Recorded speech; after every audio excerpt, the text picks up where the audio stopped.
Today on Face the Nation, Marco Rubio actually had to defend J.D. Vance's historic speech to EU this past week, where he called them out for their complete travesty in regards to human rights and freedom of speech. And then Margaret Brennan did something so amazing. I'm actually still kind of shocked that she said it, but she said it. She tried to claim that free speech was weaponized by the Nazis. There was something called the Reichstag fire that was basically the parliament of Nazi Germany was burned to the ground. And it was blamed on communists, and it essentially heralded Hitler's rise to power. He used that to take away basic freedoms in Germany, like freedom of speech. Freedom of speech was taken away from Germans after their parliament was allegedly attacked, and no one really knows how it was attacked. With that in mind, listen to this absolutely unbelievable exchange. And I didn't really know much about Marco Rubio, but I gotta say, he did a pretty good job of covering this. And so I think if anyone's angry about his word, they don't have to agree with him, but to be angry about it, I think actually makes his point. I thought it was actually a pretty historic speech, whether you agree with him or not. I think the valid points he's making to Europe is we are concerned that the true values that we share, the values that bind us together with Europe, are things like free speech and democracy and our shared history in winning 2 world wars and defeating Soviet communism and the like. These are the values that we shared in common. And in that Cold War, we fought against things like censorship and oppression and so forth. And when you see backsliding and you raise that, that's a very valid concern. We can't tell them how to run their countries. He simply expressed in a speech his view of it, which a lot of people frankly share. And I thought he said a lot of things in that speech that needed to be said. And honestly, I don't know why anybody would be upset about it. People are allowed, you don't have to agree with someone's speech. I happen to agree with a lot of what he said, but you don't have to agree with someone's speech to at least appreciate the fact they have a right to say it, and that you should listen to it and see whether those criticisms are valid. I assure you, the United States has come under withering criticism on many occasions from many leaders in Europe, and we don't go around throwing temper tantrums about it. Well, he was standing in a country where free speech was weaponized to conduct a genocide. And he met with the head of a political party that has far-right views and some historic ties to extreme groups. The context of that was changing the tone of it. And you know that the censorship was specifically about the right. No, I have to disagree with you. Free speech was not used to conduct a genocide. The genocide was conducted by an authoritarian Nazi regime that happened to also be genocidal because they hated Jews and they hated minorities and they hated those that they had a list of people they hated, but primarily the Jews. There was no free speech in Nazi Germany. There was none. There was also no opposition in Nazi Germany. They were a sole and only party that governed that country. So that's not an accurate reflection of history. I also think it's wrong. Again, I go back to the point of his speech. Okay, the point of his speech was basically that there is an erosion in free speech and intolerance for opposing points of view within Europe, and that's of concern because that is eroding. That's not an erosion of your military capabilities. That's not an erosion of your economic standing. That's an erosion of the actual values that bind us together in this transatlantic union that everybody talks about. And I think allies and friends and partners that have worked together now for 80 years should be able to speak frankly to one another in open forums without being offended, insulted, or upset. And I spoke to foreign ministers from multiple countries throughout Europe. Many of them probably didn't like the speech or didn't agree with it, but they were continuing to engage with us on all sorts of issues that unite us. So, again, at the end of the day, I think that, people give that is a forum in which you're supposed to be inviting people to give speeches, not basically a chorus where everyone is saying the exact same thing. That's not always going to be the case when it's a collection of democracies where leaders have the right and the privilege to speak their minds in forums such as these. Mr. Secretary, I'm told that we are out of time. Yeah, and then they're out of time. And CBS should retract those statements by her and correct them, frankly. Thanks, guys. Well, thank you, and thanks to all the gathered delegates and luminaries and media professionals, and thanks especially to the host of the Munich Security Conference, for being able to put on such an incredible event. We're, of course, thrilled to be here. We're happy to be here. And, one of the things that I wanted to talk about today is, of course, our shared values. And, it's great to be back in Germany. As you heard earlier, I was here last year as United States Senator. I saw Foreign Secretary David Lammy and joked that both of us last year had different jobs than we have now. But now it's time for all of our countries, for all of us who have been fortunate enough to be given political power by our respective peoples, to use it wisely to improve their lives. And I want to say that, I was fortunate in my time here to spend some time outside the walls of this conference over the last 24 hours. And I've been so impressed by the hospitality of the people, even as, of course, as they're reeling from yesterday's horrendous attack. And the first time I was ever in Munich was with my wife, actually, who's here with me today, on a personal trip. And I've always loved the city of Munich, and I've always loved its people. And I just want to say that we're very moved, and our thoughts and prayers are with Munich and everybody affected by the evil inflicted on this beautiful community. We're thinking about you, we're praying for you, and we will certainly be rooting for you in the days and weeks to come. Now,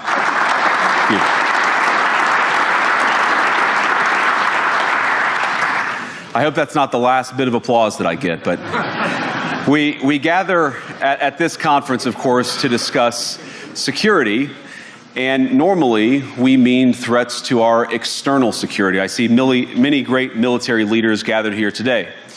But while the Trump administration is very concerned with European security and believes that we can come to a reasonable settlement between Russia and Ukraine, and we also believe that it's important in the coming years for Europe to step up in a big way to provide for its own defense, the threat that I worry the most about vis-a-vis Europe is not Russia, it's not China, it's not any other external actor. And what I worry about is the threat from within, the retreat of Europe from some of its most fundamental values shared with the United States of America. Now, I was struck that a former European commissioner went on television recently and sounded delighted that the Romanian government had just annulled an entire election. He warned that if things don't go to plan, the very same thing could happen in Germany too. Now, these cavalier statements are shocking to American ears. For years, we've been told that everything we fund and support is in the name of our shared democratic values. Everything from our Ukraine policy to digital censorship is billed as a defense of democracy. But when we see European courts canceling elections and senior officials threatening to cancel others, we ought to ask whether we're holding ourselves to an appropriately high standard. And I say ourselves because I fundamentally believe that we are on the same team. We must do more than talk about democratic values, we must live them. Now, within living memory of many of you in this room, the Cold War positioned defenders of democracy against much more tyrannical forces on this continent. And consider the side in that fight that censored dissidents, that closed churches, that canceled elections. Were they the good guys? Certainly not. And thank God they lost the Cold War. They lost because they neither valued nor respected all of the extraordinary blessings of liberty. The freedom to surprise, to make mistakes, to invent, to build.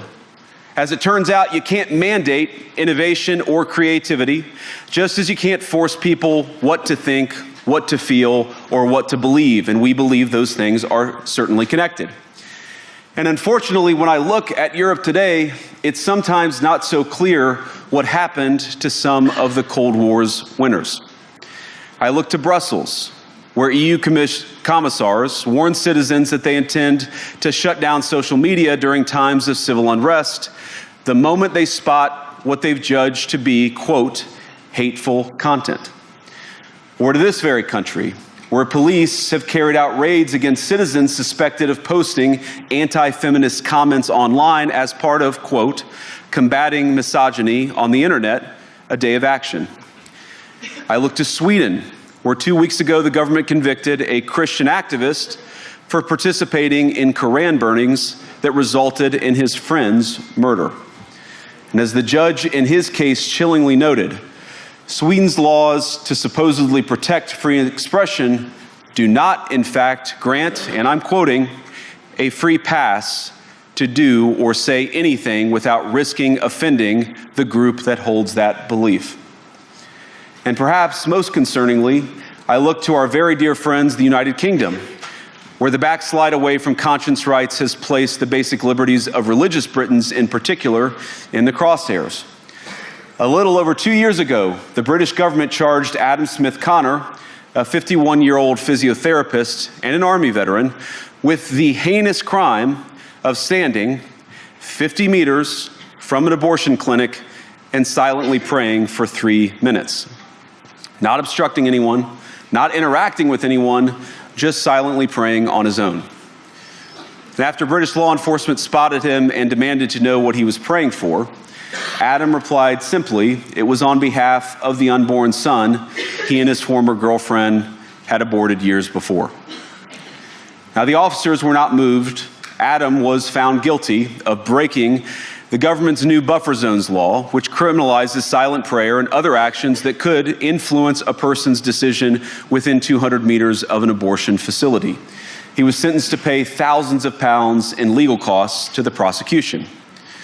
Now, I wish I could say that this was a fluke, a one-off crazy example of a badly written law being enacted against a single person. But no, this last October, just a few months ago, the Scottish government began distributing letters to citizens whose houses lay within so-called safe access zones, warning them that even private prayer within their own homes may amount to breaking the law.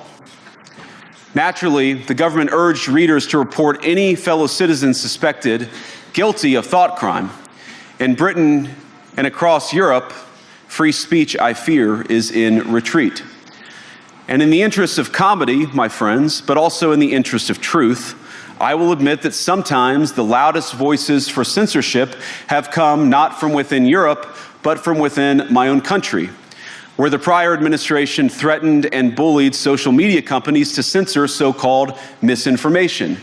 Misinformation like, for example, the idea that coronavirus had likely leaked from a laboratory in China. Our own government encouraged private companies to silence people who dared to utter what turned out to be an obvious truth. So I come here today not just with an observation, but with an offer. And just as the Biden administration seemed desperate to silence people for speaking their minds, so the Trump administration will do precisely the opposite, and I hope that we can work together on that.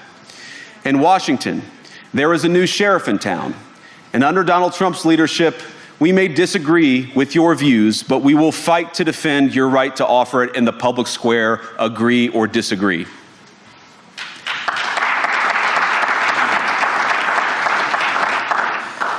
Now, we're at the point, of course, that the situation has gotten so bad that this December, Romania straight up canceled the results of a presidential election based on the flimsy suspicions of an intelligence agency and enormous pressure from its continental neighbors. Now, as I understand it, the argument was that Russian disinformation had infected the Romanian elections.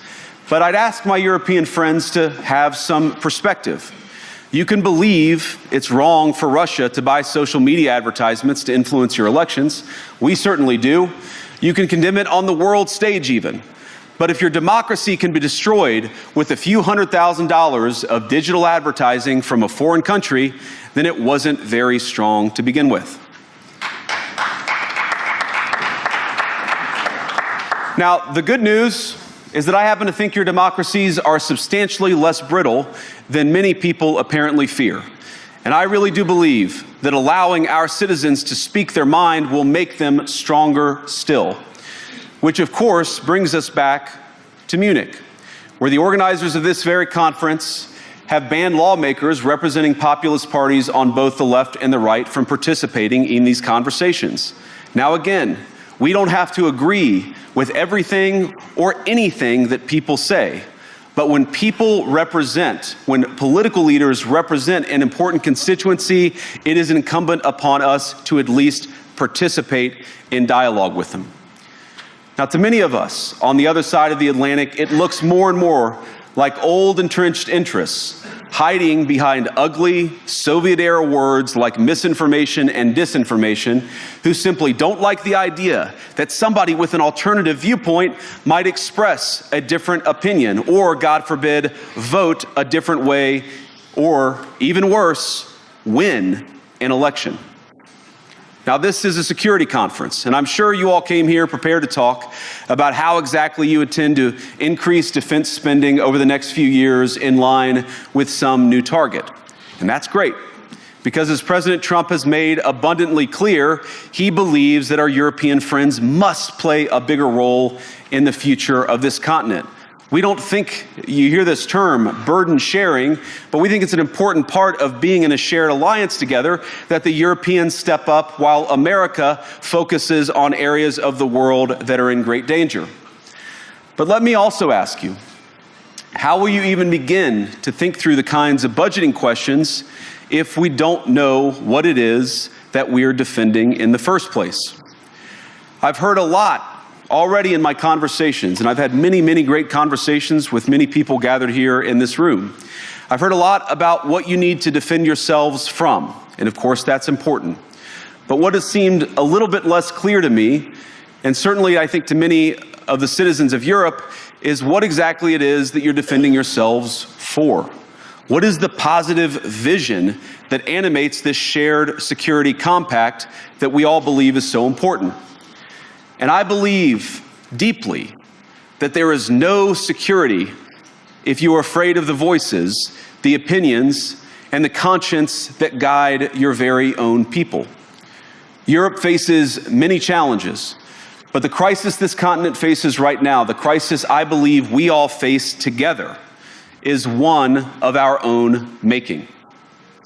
If you're running in fear of your own voters, there is nothing America can do for you. Nor, for that matter, is there anything that you can do for the American people who elected me and elected President Trump.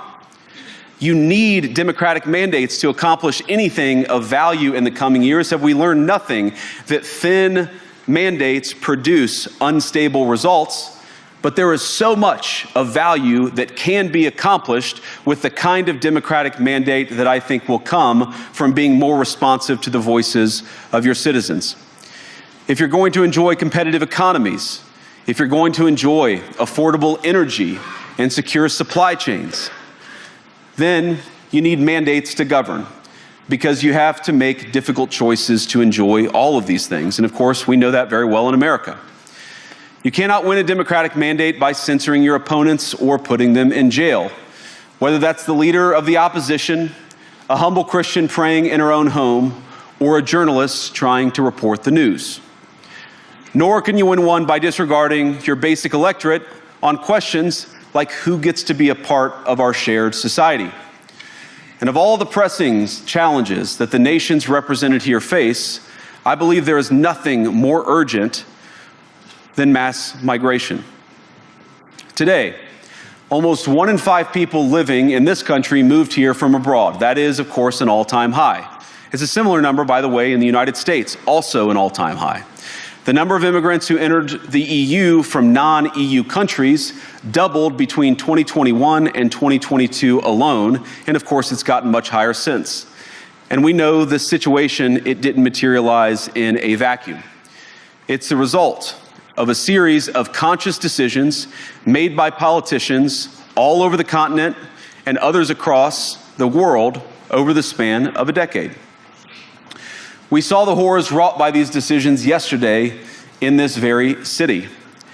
And of course, I can't bring it up again without thinking about the terrible victims who had a beautiful winter day in Munich ruined. Our thoughts and prayers are with them and will remain with them. But why did this happen in the first place? It's a terrible story, but it's one we've heard way too many times in Europe and unfortunately too many times in the United States as well. An asylum seeker, often a young man in his mid-20s, already known to police, rams a car into a crowd, and shatters a community. How many times must we suffer these appalling setbacks before we change course and take our shared civilization in a new direction? No voter on this continent went to the ballot box to open the floodgates to millions of unvetted immigrants. But you know what they did vote for? In England, they voted for Brexit, and agree or disagree, they voted for it. And more all over Europe, they're voting for political leaders who promise to put an end to out-of-control migration. Now, I happen to agree with a lot of these concerns, but you don't have to agree with me. I just think that people care about their homes, they care about their dreams, they care about their safety and their capacity to provide for themselves and their children. And they're smart. I think this is one of the most important things I've learned in my brief time in politics. Contrary to what you might hear a couple mountains over in Davos, the citizens of all of our nations don't generally think of themselves as educated animals or as interchangeable cogs of a global economy. And it's hardly surprising that they don't want to be shuffled about or relentlessly ignored by their leaders. And it is the business of democracy to adjudicate these big questions at the ballot box. I believe that dismissing people, dismissing their concerns, or worse yet, shutting down media, shutting down elections, or shutting people out of the political process protects nothing. In fact, it is the most surefire way to destroy democracy. And speaking up and expressing opinions isn't election interference.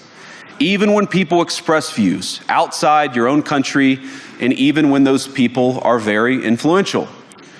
And trust me, I say this with all humor, if American democracy can survive 10 years of Greta Thunberg scolding, you guys can survive a few months of Elon Musk.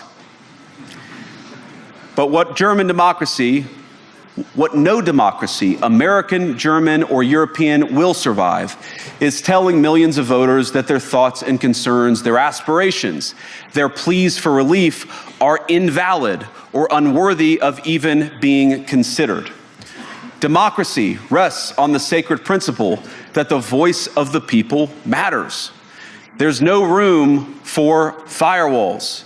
You either uphold the principle or you don't. Europeans, the people, have a voice. European leaders have a choice. And my strong belief is that we do not need to be afraid of the future. You can embrace what your people tell you, even when it's surprising, even when you don't agree. And if you do so, you can face the future with certainty and with confidence, knowing that the nation stands behind each of you.